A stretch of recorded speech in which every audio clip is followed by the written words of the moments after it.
E é difícil a gente encarar esse outro lado da onipotência de Deus. Porque a gente gosta do lado onipotente de Deus, do lado onipotente que abre os olhos do cego, que levanta aquele que já morreu. Nós gostamos de nos alimentar com as pregações e com as palavras que mostram o outro lado da onipotência divina, do Deus que pode fazer do nada as coisas acontecerem, que pode trazer uma tremenda provisão financeira, que pode curar do nada e que pode fazer coisas maravilhosas que nós esperamos. Mas às vezes nós não queremos olhar o outro lado da onipotência divina. E Jó pôde entender, apesar de tudo, que ele pôde experimentar na sua vida, que Deus também pode, o outro lado da moeda. Que Deus pode permitir com que coisas aparentemente ruins aconteçam, mas nunca sem propósito. Porque o versículo 2, que fala da onipotência divina, bem sei que tudo podes, é o mesmo versículo que diz: e nenhum dos teus planos pode ser frustrado. Diga, nenhum dos seus planos. Aleluia. Dê um glória a Deus, querido. Por que o glória a Deus? Porque às vezes nós não entendemos quando as coisas acontecem e que são contrárias aos nossos holocaustos, que são contrárias àquilo que a gente espera. Bom, eu estou apresentando sacrifício para que tudo corra bem, para que nada aconteça de mal, para que meu filho possa ter o melhor professor na escola, e meu filho não será perseguido por nenhum coleguinha, e nós oramos e preparamos e vestimos e fazemos de tudo, porque achamos que ele vai ter o melhor professor, achamos que ele vai ser cercado dos melhores colegas, que nenhum colega vai zombar dele, que nenhum colega vai imprimir nenhuma situação aflitiva. Afinal de contas, os nossos holocaustos não são diferentes dos holocaustos de Jó. Devemos entender isso. Ele só é de uma forma diferente. Hoje a gente não mata mais animais em favor de ninguém, mas nos nossos sacrifícios internos nós estamos procurando cercar as pessoas a quem nós amamos de tal maneira que nada vai acontecer de ruim.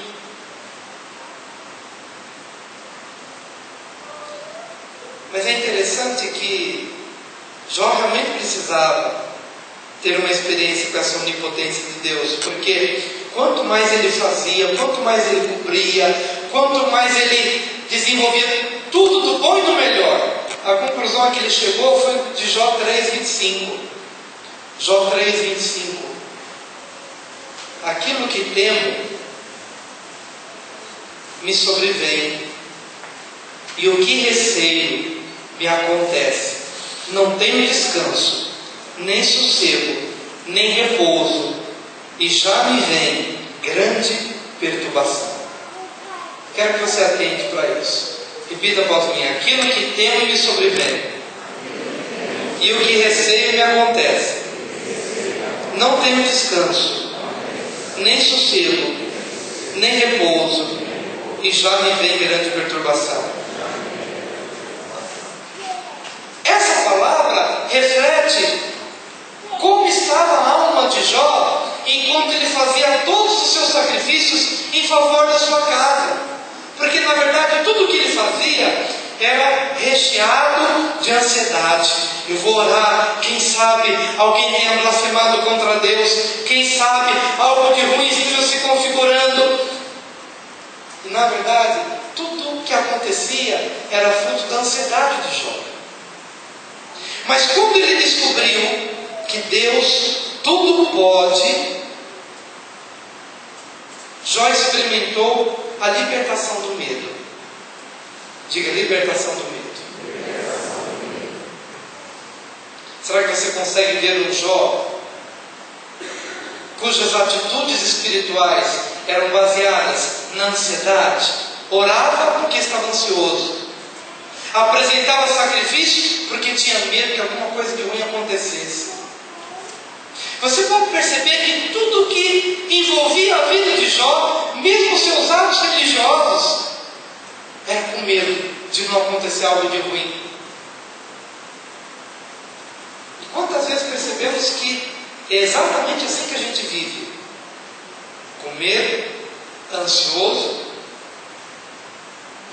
E o medo é que está na base das nossas ações espirituais. Jó precisava da libertação do medo. Jó precisava da libertação da ansiedade. E só se liberta do medo e da ansiedade aquele que é encharcado pelo amor de Deus. 1 de João nos diz o seguinte: que o verdadeiro amor lança fora o medo. Aleluia. O verdadeiro amor lança fora o medo. Jó precisava de uma transição do medo para o amor, do ouvir a Deus tão somente com os ouvidos e olhar a Deus com seus olhos. Ele precisava de uma transformação relacional, porque seus atos ainda eram atos movidos pela ansiedade, pelo medo de alguma coisa acontecer, medo de ladrão, medo da morte, medo da doença, medo de alguma coisa ruim acontecer. E aí ele chega no capítulo 3, olha, o mal que eu espero que não aconteça, parece que me persegue. Mas eu pergunto, será assim a vida toda? No dia, meu querido e minha querida, em que você descansar na onipotência divina, no dia em que você entender que Deus tudo pode, e Ele pode também fazer algo que você não espera que Ele faça, mas Ele pode.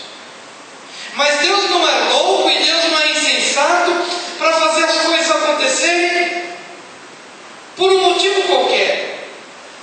Jó entendeu que se aconteceu alguma coisa, o que aconteceu estava dentro do seu plano, por mais absurdo que pudesse parecer. Mas nenhum dos seus planos, nenhum dos seus desígnios, nenhum dos seus intentos podem ser frustrados. Então tudo aquilo que aconteceu na vida de Jó estava dentro de um plano criterioso divino, que era diferente do plano que estava na mente de Jó. Veja, querido, que quando nós temos os nossos planos, nós apresentamos os nossos sacrifícios dentro dos nossos planos, porque era plano de Jó que nada acontecesse com os filhos. Era plano de Jó que toda aquela prosperidade se mantivesse em todo o tempo, ininterruptamente falando. Eram os planos de Jó, e por isso todas as suas ações espirituais faziam com que aquela manutenção dos filhos, da prosperidade, do dinheiro, dos animais, da profissão, eram os planos de Jó. Até que de repente entrou em operação os planos não mais de Jó. Sai Jó do caminho e entra Deus. No capítulo 42 ele diz: bem sei, Senhor, que nenhum dos teus planos, bem sei, Senhor, que tudo podes, que dentro do que tudo podes, o meu dinheiro pode ir embora, porque tu podes fazer com que isso aconteça. Meus filhos que não são meus, são teus. Tudo podes. Senhor, o meu plano é que meu filho sempre tenha os melhores professores e que ele nunca passe por nenhuma situação constrangedora com o professor. Mas esses são os meus planos. Eu não sei dos teus planos. Tudo pode, Senhor. Nesse momento há uma entrega de Jó. E essa entrega é tão tremenda, queridos, que tira das nossas mãos a mania da gente ser Deus. Eu tenho que deixar Deus ser Deus na minha vida. E eu tenho que deixar Deus ser Deus na vida dos meus filhos. E na hora em que eu deixo Deus ser Deus da vida dos meus filhos, Ele vai permitir com que meus filhos ou alguém que eu amo possa estar num lugar onde o filho chora e a mãe não vê.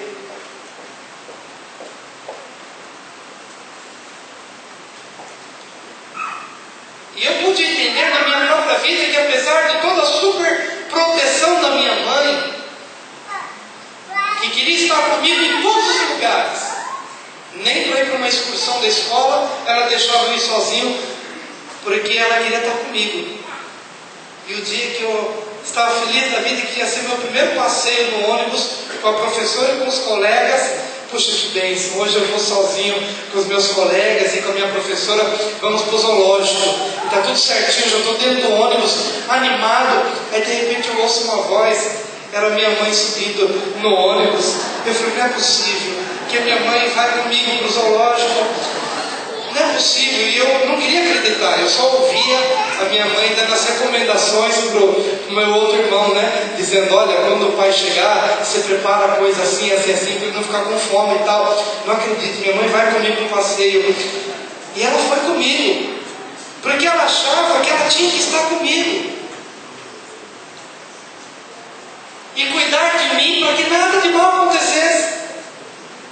Mas teve um período em que ela não pôde mais me acompanhar. E as experiências mais fortes que eu tive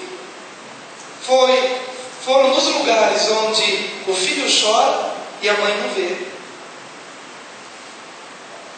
Onde talvez seja o lugar da estrada, sozinho, o pneu fura, não tem mais gasolina, quase para chegar no posto, não tem direção, mas é ali onde o filho chora e a mãe não vê. É ali onde as experiências mais profundas com Deus vão se levantar.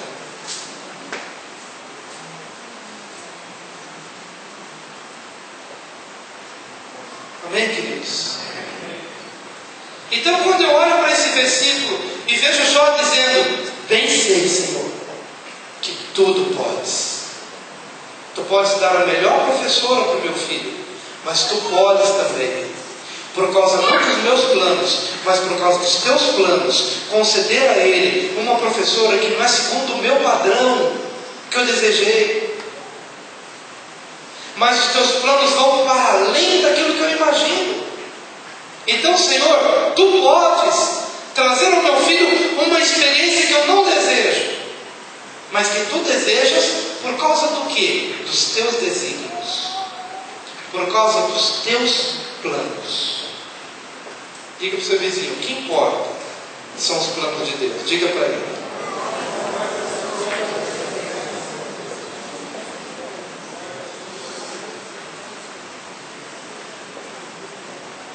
Pastor, então eu vou deixar de apresentar meus sacrifícios, eu vou deixar de orar, eu vou deixar de desejar o melhor. Não, você vai continuar fazendo o mesmo que você está fazendo. Você vai continuar orando, você vai continuar jejuando, você vai procurar colocar nas melhores escolas, você vai procurar proteger, você vai procurar guardar a alma, você vai procurar fazer o melhor do jeito que você está fazendo até o dia de hoje. Mas alguma coisa no teu coração vai mudar. Porque você vai entender que você não é Deus sobre as situações. Você vai entender que você vai dar o seu melhor, vai fazer o seu melhor investimento, mas você vai entender que há algo acima do teu plano e da tua vontade. Senhor, se possível, passa de mim esse cálice, mas não se faça como eu quero, faça-se como tu queres.